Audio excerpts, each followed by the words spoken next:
Τι είναι αυτό? Ένα σπουργίτη.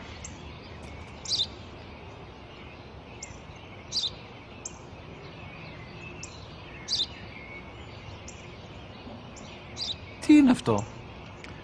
Μόλις τώρα στο είπα, πατέρα, σπουργίτη είναι.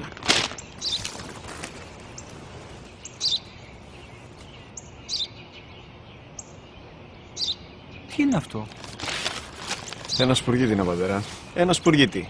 Σπου-γι-τι!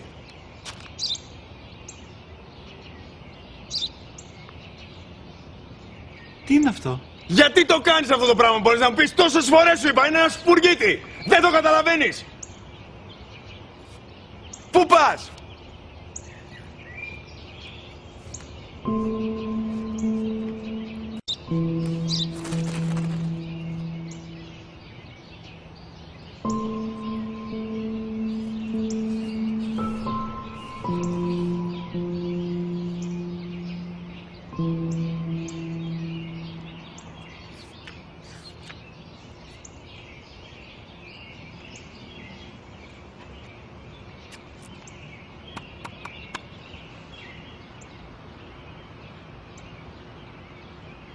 Δυνατά.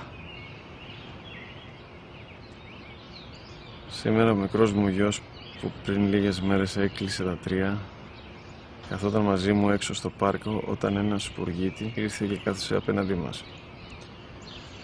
Ο γιος μου με ρώτησε 21 φορές τι ήταν αυτό και το απάντησα και τις 21 φορές ότι ήταν